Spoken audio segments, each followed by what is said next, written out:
সবাইকে ওয়েলকাম আমার চ্যানেলে। আমি কিভাবে আমার বার্থডে সেলিব্রেশন করলাম সেই ভিডিওটা নিয়ে চলে আসলাম। প্রথমে আমার বোন আর মা মিলে অনেক কিছু রান্না করেছে, সেগুলি আমাকে দিচ্ছে। এইগুলি আমার বোনই সবগুলি রান্না করেছে, মা হেল্প করেছে, তো এই যে এখন আমাকে দিচ্ছে। আর কি জানি এত কথা হচ্ছিল, যার কারণে আমি এত হাসছি, এখানে হাসছি। তো জুনের 9 তারিখ আমার বার্থডে গিয়েছিল, যে কারণে আমার নিজেরই মনে নেই কী এত কথা বলছিলাম জানি, আর এইভাবে হাসছিলাম। তো এইভাবে আমাকে দিয়ে দিল, আর আমি তো ভীষণ খুশি। আর দেখছি আর আমার বোনে এইগুলি রান্না করেছে, একদম সকালে ঘুম থেকে উঠেছে, রান্না করে গিয়েছে, সবগুলো নিজের হাতে রান্না করেছে, আর মা সাহায্য করেছে। তো এগুলো দেখে তো আমি ভীষণই খুশি, তার জন্য মনে হয় আমি এত হাসছি। এই যে তারপর এখন বোন আমাকে একটা গিফট দেবে, এই যে টেডি বিয়ার। আর আমি ভীষণ টেডি বিয়ার ভালোবাসি, মানে টেডি বিয়ার দেখলেই আমার লাগবে, এত ভালোবাসি। তো ওইটা দিয়েছে, আমি ভীষণ খুশি হয়েছি। টেডি বিয়ার পেয়ে কী খুশি সেটা আমার মুখের মধ্যেই বেশি উঠছে। তারপর এই হলো আমার বেস্টি, একমাত্র বেস্ট ফ্রেন্ড আমার, সুপ্রিয়া তার নাম। তো সে আমাকে অনেক কিছু গিফট করেছে, যা বলবো তাই অনেক কিছু গিফট করেছে। তার মধ্যে বেশি গিফট নিতে পারিনি, এটার মধ্যে অনেকগুলি ফটো ছিল আমার বেস্ট ফ্রেন্ডের। তো এগুলো দেখে আমি অনেক খুশি হয়েছিলাম আর হাসছিলাম। আর এই যে আমার বেস্ট ফ্রেন্ড, আমরা একটু ফটো তুলে নিয়েছি, তারপর চলে গেছি একটা রেস্টুরেন্টে, যে সারপ্রাইজটা আমার বেস্ট ফ্রেন্ড আমাকে দিয়েছে। তো সেখানে গিয়ে আমি আমার নিজের কেক নিজে ওপেন করছিলাম। তো এবার ওপেন করছি কেক, আমি ওদেরকে বলছি যে আমার বার্থডে আমি সবগুলি করছি। এই যে কেকটার মধ্যে ছিল আমি আর আমার বেস্ট ফ্রেন্ড, একটা আমি একটা আমার বেস্ট ফ্রেন্ড, লেখা আছে হ্যাপি বার্থডে বেস্টি। তো তারপর কেকটা ঠিক করে নিলাম কাটার জন্য। অনেকটা খুশিও ছিলাম যে মুখের মধ্যে এত হাসি, আর এই দিন আমি খালি হেসেইছিলাম, এত খুশি। তারপর কেকটা, এই যে ফুলটা, এটাও আমার বেস্ট ফ্রেন্ড আমাকে দিয়েছে। তারপর কেকটাকে কাটি। Happy birthday to you, happy birthday to you, happy birthday dear Vivo phone, happy birthday to you. আমি ভিডিও করছি তো।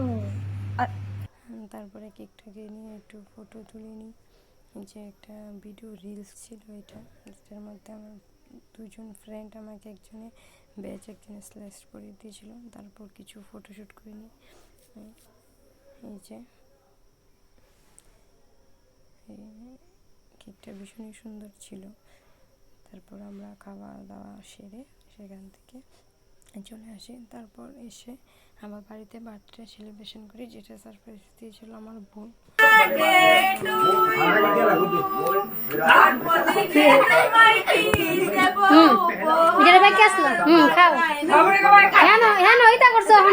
আমি আর আইতাম না, আমার আর পাইতাম না 2025-এ। আচ্ছা, এই যে তারপর কিছু ফটোশ্যুট করে নিই। এই যে আমি, আমার বেস্ট ফ্রেন্ড আর আমি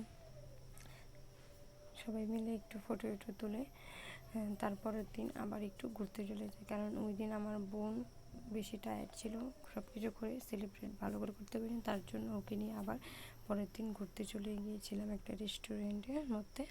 সেখানে জায়গাটা ভীষণ সুন্দর ছিল। তো সেখানে আমরা যখন যাই তখন কেউ ছিল না, শুধু আমরা 4 জন ছিলাম। এই যে আমরা 2 বোন, আমি আর আমার বেস্ট ফ্রেন্ড। তো এখানে আমরা শুধু 4 জন ছিলাম, আর একটা মানুষও ছিল না। তারপর সব জায়গায় ঘুরে ঘুরে কিছু ফটো ভিডিও এগুলি করে নিয়েছি। এই যে পিছনে আমার বোন ফটো তুলছে, মানে সব দিকে ফটো। এই জায়গাটাও ভীষণ সুন্দর ছিল, সেখানে ফটো তুলে দেখতেও খুব সুন্দর, কিন্তু কেউ ছিল না। আমরা তো অবাক যে এখানে কেউ নেই, শুধু আমরা 4 জন আছি, 4 জনে মিলেই এখানে যা খুশি তা করছি, আর ভীষণ মজা হয়েছে। আসলে আমার বার্থডের দিনগুলিতে অনেকটাই মজা হয়েছিল, আমার খুব ভালো লেগেছে এই দিনটা, খুব নিজের মতন করে এনজয় করতে পেরেছি। বেশিরভাগটা আমার বেস্ট ফ্রেন্ড আমার বোনের জন্য হয়েছে। তো এই যে এখানে আমি আর আমার ফ্রেন্ড আবার ফটো তুলতে চলে গেলাম। তারপর খাবার দাবারটা সময় চলে এসেছে, এবার খাবার অর্ডার করে খাবার নিয়ে খেতে বসে পড়ি। তারপর আমি একটু ভিডিও করে নিয়েছি খাবারগুলো খাচ্ছি। এই যে আমার বোন আমার ফ্রেন্ড, আমি এদিকে বসে আর খাবারগুলো ভীষণ টেস্টি ছিল, অনেক টেস্টি। আবার ক্যারিয়ার তো সেট করে শুরু। ফ্রেন্ড আমাকে এখন বলবে নে খাবি খাবি, আমি বলি তোর বলি ঠিক আমি খাবো না। তবে সেখানে আমার বোন ভুল করে এই যে কেডা তুমি? তারপর এখানে কিছু ফটো টটো তুলে নিই। এই যে আর সবাইকে থ্যাংক ইউ আমার পাশে থাকার জন্য, থ্যাংক ইউ, বাই বাই আজকের জন্য।